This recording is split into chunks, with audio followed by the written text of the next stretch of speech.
भारत ने समंदर से परमाणु बैलिस्टिक मिसाइल दागी है, जिसने चीन और पाकिस्तान के होश उड़ा दिए हैं। ये कौन सी मिसाइल है और इसकी ताकत उनको को बताए बगैर वो खुद ही उनको समझ लग जाएगी कि हमारा हमारी जो हमें हैंडल करते हैं वो अब इस काबिल नहीं रहे कि वो हमें हैंडल करें और हमारा बाकी हर चीज का नुकसान नहीं दे पा रहे। ये चीज है। हम खुद उनको सहूलियात प्रोवाइड ही नहीं कर पा रहे। अंकल जी इस पे क्या कहना चाहेंगे? मैं क्या मतलब कि दुनिया कहाँ से कहाँ चली गई टेक्नोलॉजी में और हम कहाँ पे हैं?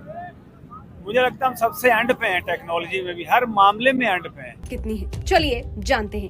इंडियन नेवी ने अपनी nuclear powered submarine INS Arighaat से पहली बार K4SLBM का सफल परीक्षण किया है।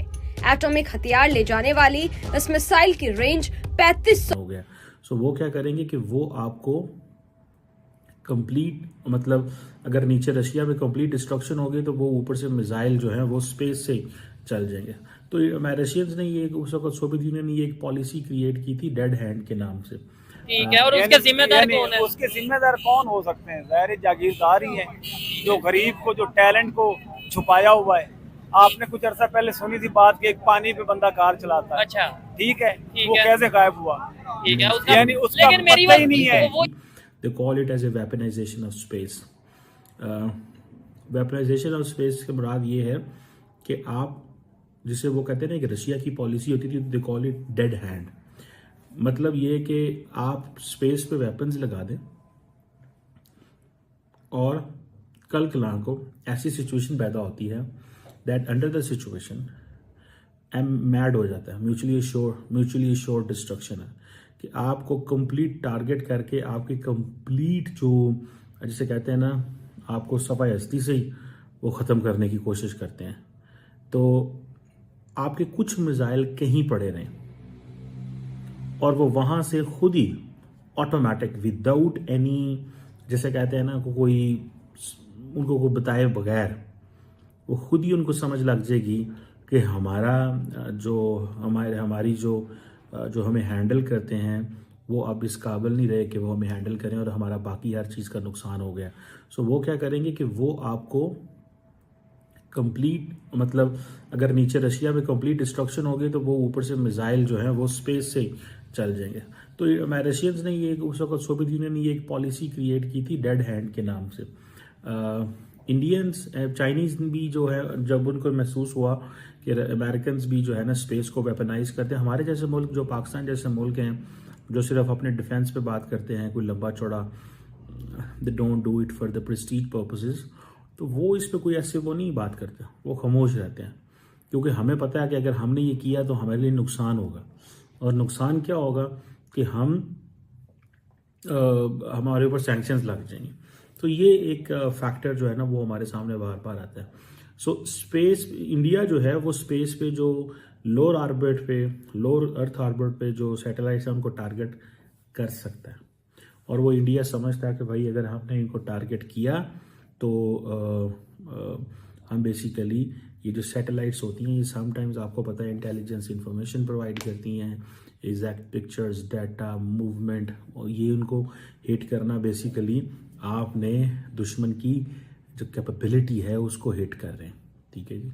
सो ये समझ लें कि चीज़ें हैं। सो हमारा तो ये है कि हम ये चीज़ें नहीं कर सकते, लेकिन इंडिया का ये है कि इंडिया ये सारी चीज़ें कर सकता है।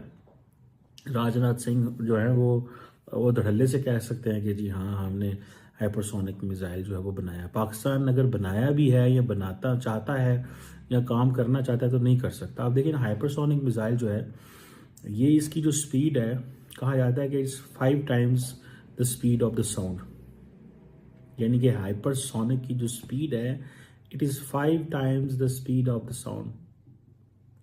और ये ज़मीन पे जिसे वो कहते हैं ना 1 माइल पर सेकंड के हिसाब से आ रहा होता है। और क्या करते हैं शफकत साहब? मजदूरी करते हैं। बस मुझे ये बताएं क्या कहना चाहेंगे इस टाइम टेक्नोलॉजी में, एजुकेशन में पाकिस्तान कहाँ पे खड़ा है? पाकिस्तान इसमें इस टाइम तो रोटी, कपड़े और मकान में भी बहुत पीछे, टेक्नोलॉजी तो बहुत दूर की बात है। ये बड़ी अच्छी इन्होंने बड़ी सच्ची बात की है। जो महंगाई है हाँ, और जो हमारे मुल्क में करप्शन है, ठीक है, एक चिंगची से लेकर वजीर आजम तक सब करप्शन कर रहे हैं, ठीक है। तो इस मुल्क ने टेक्नोलॉजी के अंदर थोड़ी जाना है, ये तो बर्बादी के अंदर जा रहा है। असल में हर मुल्क के अंदर ये महंगाई भी है, बेरोजगारी भी है, इंडिया में भी करप्शन हो हर मुल्क में यहाँ पे है ना। लेकिन हमने अपने आप को ठीक करना है, हमने कोशिश करनी है आगे बढ़ना है, हमने इन्हीं चीजों को लेकर नहीं पकड़ के बैठना। नहीं चाइना जो है ना जी। वो मछली पकड़ना सिखाता है, पकड़ के नहीं देता। ठीक हो हमने गया। खुद अपनी बेरोजगारी नहीं, खत्म बल्कि मैं करनी है। यहाँ पे कहना चाहूंगा चाइना पाकिस्तान के मामले में हमें मछली पकड़ना नहीं सिखा रहा, हमें सिर्फ मछली दे रहा है। हमें अगर मछली पकड़ना सिखा रहा था तो हम अपनी टेक्नोलॉजी में आगे जा रहे होते, चाइना की हेल्प ना लेनी पड़ती। हम अपना इकोनॉमी अपनी खुद बेहतर कर रहे होते, चाइना की हेल्प ना लेनी एक ही पड़ती। दाम में सारा क्या कुछ दे देंगे वो, ठीक है। आहिस्ता आहिस्ता सब कुछ मिलेगा। सी पैक पे वो कितना काम कर रहे तो हैं, सी पैक पाकिस्तान के कितना साथ मिलकर। टाइम हो गया हम काम, हमारा सी पैक पे वो प्रोजेक्ट हमारी अपनी गलत फहमियाँ है। ठीक हम खुद जो है ना उनको सिक्योरिटी नहीं दे पा रहे, ये चीज है। हम ठीक है। खुद उनको सहूलियात प्रोवाइड ही नहीं कर आप पा रहे। अंकल जी इस पे क्या कहना चाहेंगे? मैं क्या मतलब कि कहना है? दुनिया कहाँ से कहाँ चली गई टेक्नोलॉजी में और हम कहाँ पे हैं? मुझे लगता है हम सबसे एंड पे हैं, टेक्नोलॉजी में भी हर मामले में एंड पे हैं। ठीक है। और उसके यानी- जिम्मेदार यानी कौन है? उसके जिम्मेदार कौन हो सकते हैं? ज़ाहिर जागीरदार ही है, जो गरीब को, जो टैलेंट को छुपाया हुआ है। आपने कुछ अर्सा पहले सुनी थी बात कि एक पानी पे बंदा कार चलाता है, अच्छा ठीक है, ठीक वो है। कैसे गायब हुआ? ठीक है। उसका यानी उसका लेकिन मेरी पता ही नहीं है। वो ये बात थी ना सब। टेक्नोलॉजी, मेरी बात सुने, टेक्नोलॉजी होता तरक्की का नाम, ठीक है, इसी तरह है। ऐसे ही है। अब कोई तरक्की करने के लिए कोई आगे अपनी चीज प्रोडक्ट यानी दिखाता है कि हम लोग ये कर सकते हैं, ठीक है। तो उसको आगे नहीं आने दिया जा लेकिन रहा। आप इस बात को मानते हैं कि पानी पे गाड़ी चल सकती है? आप मानते हैं इस नहीं, बात को? मैं मानता नहीं हूँ। तो फिर इसका मैं मतलब 2 है कहीं ना मिनट कहीं हमें ये भी तो 2 सोचना मिनट मेरी बात सुने ना। जी, मैं मानता नहीं हूँ कि पानी पे चल सकती है, ठीक है। लेकिन जो एक बंदा दावा करता है उसको तो आवाम के सामने लाए, उसको झूठा तो साबित करे ना। ठीक हो गया। यानी अच्छा अगर भाई, यही ना आप साबित करें- फखर साहब आप क्या कहना चाहेंगे? आज अगर हम थोड़ा सा कंपैरिजन करके देखें, हमारी जो पब्लिक है, अगर कैमरे से नजर आ रहा होगा देखने वालों को हमारी पब्लिक की क्या एजुकेशन या क्या सूरत हाल है, ये लाहौर में खड़े हैं हम, और इंडिया में क्या एजुकेशन की सूरत हाल है, और वो अपने पॉलिटिशियन अपने साइंटिस्ट को कितनी रिस्पेक्ट या जो भी वो यूनिटी है। पहली बात तो ये है कि हमारे यहाँ एजुकेशन का जो म्यार है वो बिल्कुल कम है, लेकिन ये नहीं कि इंडिया के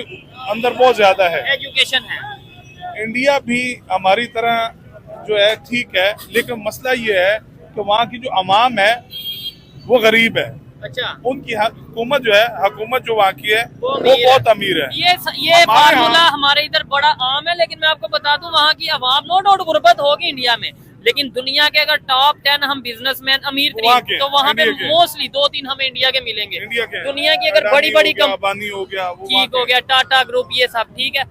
दुनिया की अगर बड़ी बड़ी कंपनीज की बात करें, सीईओ हमें इंडिया के मिलते हैं। दुनिया के बड़े कंपनीज की बात करें, इन्वेस्टर हमें इंडिया में आते नजर आते हैं। अगर ये चीज है तो इसका मतलब उनकी आवाम गरीब नहीं है।